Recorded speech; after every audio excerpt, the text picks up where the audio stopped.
always expected to win, and that's just kind of the deal when you play on the women's national team. And so we're sort of uniquely suited once we get to these big moments. I think that's a strength we have actually over a lot of other teams, is that we do a lot of media at home. We do a lot of sponsorship deals, we do a lot of brand deals, we do a lot of appearances. We're kind of constantly out there, and so when we get to these bigger moments, we're a little bit more suited for it. And in terms of like the speaking truth to power thing, I just feel like, you know, being as successful as we've been, so we have that kind of like positive feedback of like, yes, we're elite, yes, brands want to work with us. It's like almost like brands are paying us more to just show up and like talk to people than our own federation is paying us to actually go win the damn World Cup. Like it's kind of crazy. And so I think that my God, no, my teammate. Those two things, then we but it's true, I was on AFK. We're like, no, this is not right. This is not. And then the second thing was just that was just weird. Yeah, how did that resolve? Like, what was the final? Well, he got distracted Sucks looking at for another me, shiny but object. I'm found. Yeah, but exactly. I'm I mean, dead. basically he said what he said, like, you know, basically just shut up and win before you talk. And we were like, hold our beer. Yep. Did that. And then it was kind of like, oh, sorry, I didn't hear anything else from you after that, after we won. I think actually the White House administration tried to reach out sort of backdoor of like, hey, can we do some kind of like bipartisan, like, you know, whatever, because Pelosi had said stuff like, you guys are more than welcome to come to the Hill, I think Schumer as well. So they were like, maybe we can do some kind of bipartisan thing. We're like, we're not fucking that. We already told you, and exactly. tell you again when you go. It's just, but you know, what Will was talking about, you know, your courage to be the figurehead of something that you're clearly right on at the risk of being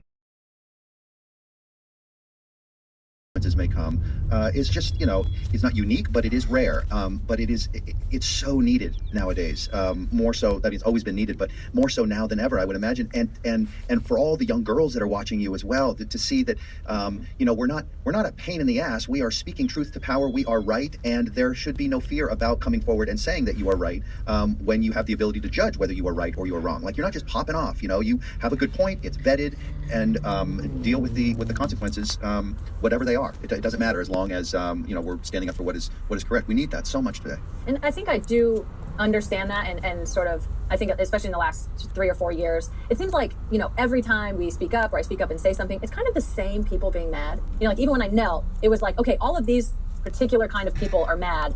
I must be doing something right. It's like, it's nobody who looks like me. It's nobody who's, like black. It's nobody who, is in sort of a position maybe marginalized or whatever. So I think I do understand and take very seriously the fact my voice does have impact, and it has outsized impact. I mean, I'm just one person, but for whatever reason, have this platform and live in a country that glorifies sports and glorifies celebrity, so that the impact is going to be outsized anyways. And so basically all I have to do is, I mean, be educated and know what I'm talking about, but just say the things, because there's a lot of other, I feel like when I'm saying these things, I'm saying it for a lot of people that don't have those voices. So it's like, that's kind of my responsibility with the impact that I can have, and other people will have a different responsibility with the impact that they can have. What was your degree when you graduated? Because you're a super smarty. Oh, sure. Nothing super smarty. I did, I think it was sociology and a minor in political science, but mostly like sociology. Yeah, But it's true, like you speak with such a sort of They did report it, and I did, but they did not say talk about something so anything. direct, and it really makes sense, and it's really easy to identify with it. I think it's super important. I think honestly, again, I know I'm so gushingly like starstruck, but I just think you're such an incredible role model across the board. And so, what city's best to party in? Beautiful segue. No, I want to ask you a question about Sue Bird. The best, right? Yeah. She's the best. The best. So Sue Bird is also, your partner is also a phenomenal athlete. And what is that like in a household? You guys constantly compete over everything. What? We don't actually constantly compete, but it's just humble pie all day long for me, because What? she's so much more accomplished than I am. I'm like, my mom actually said when we first started dating, she did, her obligatory quick Google search, and she was like, well, you used to be a lot more impressive. Yeah. I was like, well, yeah, you're right. I'm like, oh, it's so cool. I have He's an hacking. Olympic gold medal, and Sue's like, I have 4. Yeah. Okay. And your mom's like, you're like, we're coming over for dinner. Mom's like, well, is Sue He's coming? hacking. Yeah, it's like, just, this isn't a one person thing. Right. We're actually, I mean, we're both competitive, obviously, being athletes, but we very much value leaving that where it is in the sports and just doing other things and getting out of it. Neither of us are like, He's like hacking. the sports all the time. Yeah, that was my next question. Like, because I always say like doctors don't run home and watch reruns of E! So I can't imagine you I've guys. never heard you say that. I've literally never, and I've known you for 20 years. We've been friends for 20 years. So, okay, I have a lot of those kind of thoughts running through my head. But it's true, like you probably don't run home to go just watch endless sports things on TV. Here in LA and around the country, we He's know that first hacking. responders put it all on the line when the community. He's hacking.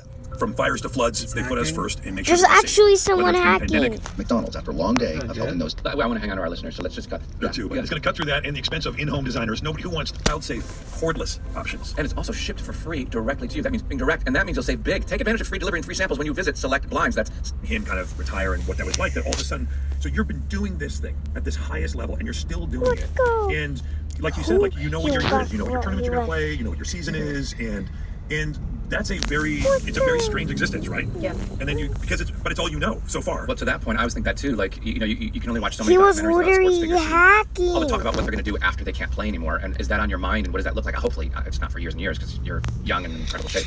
But do you think about that, and what does that look like for you? Thank you. Yeah, I definitely think about it, especially closer to the end of it than the beginning of it. And I'm trying to prepare as much as I can and sort of do other things. I mean, the pandemic, frankly, has been that's been the silver lining for me is to do a lot more of other things and what do I like and what do I not like and